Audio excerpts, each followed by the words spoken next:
Hello, नमस्कार। Lovely good afternoon to everyone. मैं अंजू ठाकुर फिर से हूँ आपके बीच में। आज का जो वीडियो होने वाला है वो काफ़ी इंटरेस्टिंग होने वाला है। मैं एक ऐसे मसाले के बारे में लाई हूँ जिसका आप सभी ने नाम तो ज़रूर सुना होगा, पर वो आखिर पैदा कैसे होता है क्या आप जानते हैं? तो उस मसाले का नाम है हींग। हींग, मैं आपको आज हींग के बारे में बताने वाली हूँ। तो चलिए स्टार्ट करते हैं। तो मैं आपको बताती हूँ कि आज हम लोग हैं गांव खुरपानी में, जो कि लाहौल स्पीति का एक बहुत ही प्यारा सा गांव है। मैं सबसे पहले आपको बताती हूँ कि आखिर हींग है क्या। हींग जो है वो एक सौंफ फैमिली का एपियेसी फैमिली से बिलोंग करता एक प्लांट है, जिसका साइंटिफिक नेम है फेरुला एसाफोटिडा। और ये जो एक मसाला है ये लगभग हर भारतीय किचन में यूज होता है। ऐसा कोई भी व्यंजन नहीं होगा जिसमें हींग का यूज ना होता हो। और इन्हीं सारी चीजों की वजह से आपको जानकर हैरानी होगी कि भारत एक ऐसा देश है जहाँ पे हींग का सबसे ज्यादा जो है वो खपत होती है। इसकी खपत एक तो हमारे किचन में, दूसरा काफी सारी आयुर्वेदिक औषधियां हैं जिनमें इसका यूज किया जाता है मेडिसिन बनाने के लिए। तो पर आपको जान के हैरानी होगी कि ये एक तरह की विडंबना ही होगी कि भारत में अभी तक, आज तक मतलब भारत में एज सच हींग की खेती नहीं होती थी। और एक और इंटरेस्टिंग फैक्ट है कि इंडिया में लगभग हर साल लगभग 1200 टन के करीब जो है वो हींग यूज होता है। और इतना हींग प्रोक्योर करने में, उसको इंपोर्ट करने में हमारी कंट्री का लगभग 600 करोड़ रुपया खर्च होता है। तो आप आइडिया लगा सकते हैं कि 600 करोड़ रुपए जितना एक बड़ा अमाउंट हम लोग बाहर के देशों को दे रहे हैं।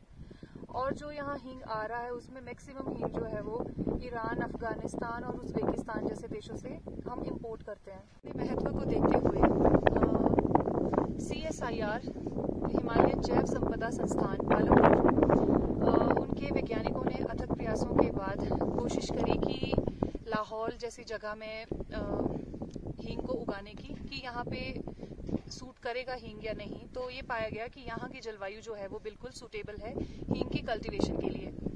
तो उसके बाद कृषि विभाग हिमाचल प्रदेश और CSIR IHBT के वैज्ञानिकों ने मिलकर एक रोड मैप तैयार किया, जिसके अंतर्गत बाहर से जो बीज प्रोक्योर किया गया था उसको जर्मिनेट करवाया गया और फिर उसको लाहौल में किसानों को दिया जा रहा है। और अभी तक पिछले साल से लेके अक्टूबर 2020 से लेके काफी सारे फार्मर्स को हींग के पौधे यहाँ पे वितरित किए गए हैं लाहौल और स्पीति में, जिसमें कृषि विभाग ने भी पूरा सहयोग दिया हुआ है। और अभी प्रेजेंटली देखा जाए तो आज मैं जिस फील्ड में आई हुई ये खुरपानी गांव है, और यहाँ पे भी हींग का बीज दिया गया है, हींग के पौधे दिए गए हैं अंकुरित हुए। हींग जो है वो इंडिया में हम उसे हींग के नाम से ही बुलाते हैं मोस्टली। इसके अलावा जैसे यूरोपियन कंट्रीज हैं, वहाँ पे ऐसा कहते हैं, हींग को डेविल्स डंग भी कहते हैं, या फिर एक और नाम मैंने सुना था इसका, फूड ऑफ द डेविल्स, क्योंकि इसमें सल्फर कंटेंट की वजह से जो इसकी एक पेक्यूलर सी स्मेल होती है, तेज गंध आती है हींग से, उसकी वजह से शायद इसका नाम ऐसा दिया हुआ है। तो मैं आपको डिटेल में बताती हूँ कि हींग का बीज कैसा होता है और उसके बाद कैसे कैसे जो फर्दर प्रोसेसेस चलती हैं। सबसे पहले जो इसका बीज होता है वो पतला सा, चपटा सा और एक कागजनुमा परत से ढका रहता है मोस्टली। असल में जो इसका बीज होता है वो मोस्टली सोई हुई अवस्था में रहता है, जिसको हम बोलते हैं डोरमेंसी में रहता है। तो अगर हमने हींग के बीज से उसका पौधा अंकुरित करवाना है तो पहले हमारे लिए जरूरी होता है कि हम जो है वो उसकी डोरमेंसी ब्रेक करें। तो डोरमेंसी ब्रेक करने तक वो अंकुरित नहीं हो पाता। तो डोरमेंसी ब्रेक करने के लिए डिफरेंट मेथड्स हो सकते हैं, जैसे कोल्ड ट्रीटमेंट, चिलिंग ट्रीटमेंट हो सकता है, या कोई रसायनों की मदद से भी जो है उसकी डोरमेंसी को ब्रेक किया जा सकता है। तो ये तो रही बात हींग के बीज की। अब हींग के बीज में अगर अगली प्रोसेस क्या चलेगी कि डोरमेंसी ब्रेक हो चुकी है, उसके बाद क्या नेक्स्ट रहता है। नेक्स्ट ये कि जो जब डोरमेंसी ब्रेक हो जाता है सीड का, तो वो अंकुरित हो गया है, अब अंकुरण के बाद जो हींग का पौधा रहता है वो लगभग 5 साल बाद हींग पैदा करता है। तो जब 5वां साल होता है हींग के पौधे का, 5th ईयर में आके मई के मंथ में हींग के प्लांट में फ्लावरिंग स्टार्ट होती है और हींग का जो फूल होता है वो येलो कलर का होता है और वो उभयलिंगी होता है। उभयलिंगी मीन्स कि उसमें नर और मादा दोनों जो पार्ट्स होते हैं वो एक ही प्लांट में रहते हैं। तो जब आपका प्लांट जो होता है उसको मतलब जो उसका पॉलिनेशन रहता है वो इंसेक्ट्स एटसेट्रा से हो जाता है। तो मई में फ्लावरिंग हुई, इसका मतलब है कि लगभग 1.5 से 2 की महीने बाद हींग के प्लांट में जो है वो बीज बनना शुरू हो जाता है। तो आप मान लीजिए कि 5th ईयर में लगभग जून के महीने में उसमें बीज आना शुरू हो जाता है। तो जब एक बार बीज आ गया इसमें तो उसको आप हार्वेस्ट कर सकते हैं जब वो बीज पक जाता है, जिसको फर्दर सीड प्रोडक्शन के लिए मतलब या फिर उसके बाद अगली क्रॉप के लिए यूज़ किया जा सकता है। इसके अलावा ये तो रही बात हींग के बीज की। आप में से कितने लोग जानते हैं कि जो हींग है वो प्लांट के कौन से हिस्से से निकलता होगा? आई गेस कुछ जानते होंगे, कुछ लोग नहीं जानते होंगे। तो मैं आपको बताऊं कि हींग जो होता है, इंटरेस्टिंग फैक्ट कि हींग जो है वो प्लांट के जड़ों से निकलता है, पौधे की जड़ों से निकलता है। तो जो हींग के प्लांट की जड़ें रहती हैं वो काफ़ी मोटी होती हैं और नरम भी। तो उसमें जब हींग इकट्ठा करना हो तो वही सेम है कि 5 इयर्स के बाद जो है वो हींग आपको मिलेगा। तो इसमें आपके पास 2 ऑप्शंस रहते हैं। फर्स्ट ऑप्शन तो ये है कि अगर आपको हींग का बीज कलेक्ट करना है तब तो आप उसमें फ्लावरिंग आने दीजिए, उसके सीड को पकने दीजिए, तैयार होने दीजिए और फिर आप उसके सीड को कलेक्ट कर सकते हैं। दूसरा ऑप्शन आप फार्मर के पास ये रहता है कि जब हींग में फ्लावरिंग हो रही है, फ्लावरिंग आ रही है, तो उस टाइम पे उसको ऊपर से कट लगा दें, फूल को कट लगा दें ऊपर से, ताकि बीज तैयार ना हो सके। उससे क्या होगा कि जो आपका जड़ की क्वालिटी होती है वो बेटर रहेगी और आपको उससे हींग मिल जाएगा। अब अगली चीज़ है जो आप जानना चाहेंगे कि हींग अगर लगाना है तो हींग के लिए ज़मीन कैसा होना चाहिए, कौन सी मिट्टी में हींग अच्छे से सर्वाइव करेगा। तो हींग जो होता है वो इसके लिए मिट्टी आपकी होनी चाहिए दोमट मिट्टी, और जिसको हम लोमी भी बोलते हैं। तो लाहौल की जो मिट्टी है वो सैंडी लोम तरह की है, सैंडी लोम की मिट्टी की। तो ये सॉइल टाइप जो इसकी कल्टीवेशन के लिए बहुत ज़्यादा सूट करता है, हींग की कल्टीवेशन के लिए। इसके अलावा जहाँ पे आपने जिस ज़मीन पे आपने हींग लगाना है वो जगह ऐसी होनी चाहिए कि वहाँ पे पानी खड़ा नहीं होना चाहिए, पानी की प्रॉपर निकासी हो। तो ये मिट्टी की बात हुई। अब नेक्स्ट चीज़ है कि आपका जो प्लांट है वो आप कैसे लगाएंगे। तो इसके लिए ज़रूरी है कि आपका जो जहाँ आप हींग लगा रहे हो वो ज़मीन ऐसी हो कि वहाँ पे सूरज की किरणें सीधी पड़ती हो, पानी खड़ा ना रहे और सीधी पड़ती हो सूरज की किरणें। और जो आपके प्लांट से प्लांट की जो दूरी है वो लगभग 1 मीटर हो सकती है। और जो आपका रो टू रो डिफरेंस है, मतलब पंक्ति से पंक्ति के बीच की जो दूरी है वो लगभग 1 से 1.5 मीटर तक आप रख सकते हैं। नेक्स्ट रहा कि जो आपका गड्ढा है, मतलब जिसमें आपने हींग को प्लांट करना है, पौधे को लगाना है, उसके अंदर वो गड्ढा जो होता है वो आपका 1 फीट बाया 1 फीट रख सकते हो आप। और कोशिश आपने ये करनी है कि ज़्यादा पानी वहाँ खड़ा ना रहे और उसके साथ कोई सपोर्ट के लिए कोई भी आप स्टिक या कुछ लगा दें, ताकि आपको पता रहे कि जब आपका खेत में बाद में बीज आ गए हैं या घास पैदा हो चुकी है तो आपको पता रहना चाहिए कि आपका पौधा अच्छे से है। और दूसरा ये कि जब ये नेक्स्ट डोरमेंसी में जाएगा तो उस टाइम आपको पता होना चाहिए कि आपका पौधा इस जगह पर, ताकि पौधे को कोई डैमेज ना हो। नेक्स्ट है कि जो हींग है उसके लिए जलवायु कैसी रहनी चाहिए। तो जो हींग है उसके लिए जो सूटेबल जलवायु है वो होती है ठंडी और थोड़ी शुष्क, मतलब थोड़ा ड्राई रहना चाहिए वहाँ का टेम्परेचर। और जहाँ बारिश कम पड़ती हो, प्रेफरेबली 100 से 300 साढ़े 300 मिलीमीटर के बीच में अगर कहीं बारिश पड़ती है तो वो जगह जो है हींग की खेती के लिए सूटेबल है।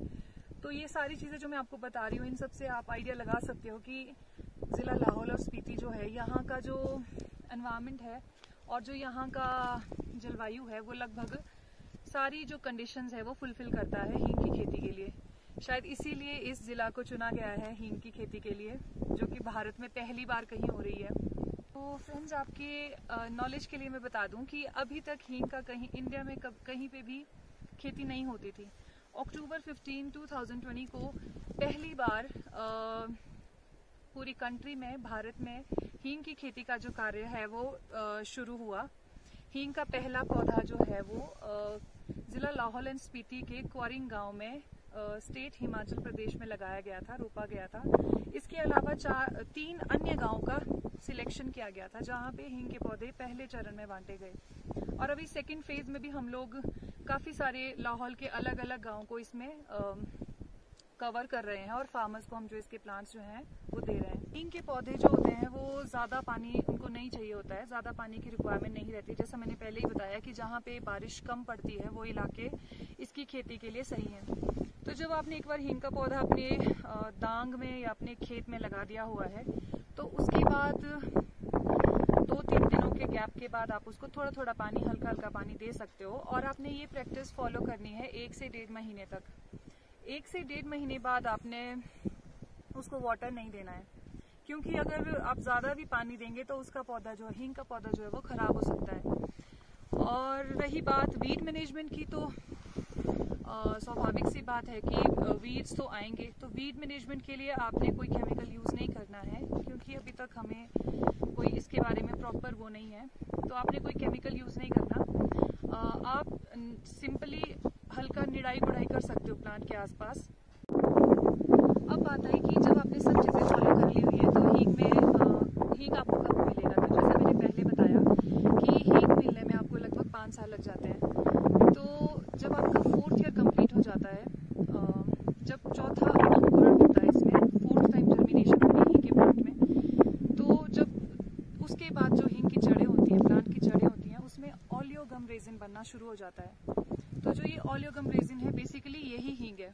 तो जब आपका 4th ईयर में ओलियोगम रेजिन बन गया तो 5th ईयर में आगे क्या करना होता है कि जड़ों में आप हींग को इकट्ठा कर लेते हैं जड़ों से। तो उसके लिए अलग अलग टेक्निक्स हैं, जो सबसे कॉमनली यूज टेक्निक है, एक टेक्निक रहती है आपकी हॉरिजॉन्टल कट, कि मतलब ये आपकी जड़ है, उसमें हॉरिजॉन्टल कट लगाते जाते हैं। उसमें से फिर आप जो भी उसका दाल या दूध बोल सकते हो उसको इकट्ठा करते हैं।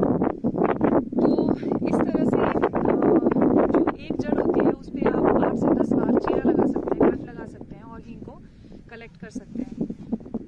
तो जो ये दूध या राल जो हमने इकट्ठा किया हुआ है, अब इसको सूखने के बाद जब ये ठोस अवस्था में चला गया, ठोस बन गया हुआ है, तो उसके बाद इसका प्रोसेसिंग होता है। प्रोसेसिंग के भी अलग अलग मेथड्स हैं।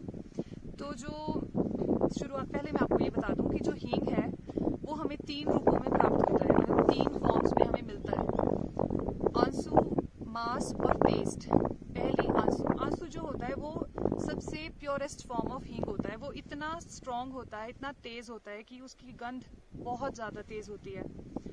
तो वो सबसे प्योरेस्ट फॉर्म का हींग होता है आंसू। फिर अगली जो फॉर्म होती है वो होता है मास।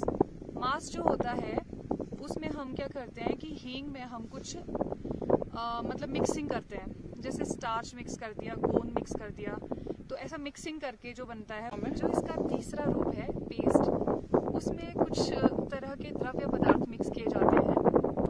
किसान भाइयों और व्यूअर्स, मैं आपके जानकारी के लिए बता दूं कि जो शुद्ध और कच्चा हींग होता है उसकी जो कीमत होती है वो उसकी गुणवत्ता पर निर्भर करती है कि आपका जो हींग है उसकी गुणवत्ता कितनी की है, उसकी प्योरिटी कंटेंट कैसा है, उसको देख के आपको जो है वो मार्केट प्राइस मिलता है।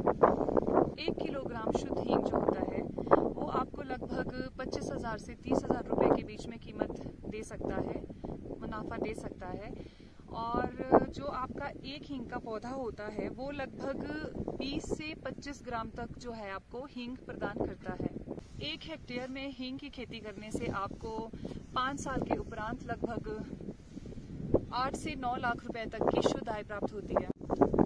तो ये थी हींग की स्टोरी कि आखिर हींग क्या है, कैसे लगता है और क्या क्या रिक्वायरमेंट्स रहती हैं अगर आपने हींग की खेती करनी हो तो ये अपनी तरह का एक पहला प्रयास है जिसको कि CSIR IHBT पालमपुर तथा कृषि विभाग दोनों मिलकर सफल बनाने का प्रयास कर रहे हैं। और मैं पूरी उम्मीद रखती हूँ कि ये जो प्रयास है हमारा ये सक्सेसफुल होगा और हींग कल्टीवेशन का एक बीड़ा उठाया हुआ है। इससे किसानों की आय में भी वृद्धि होगी और जो बेरोजगार युवा हैं उनको काम भी मिलेगा, रोजगार मिलेगा।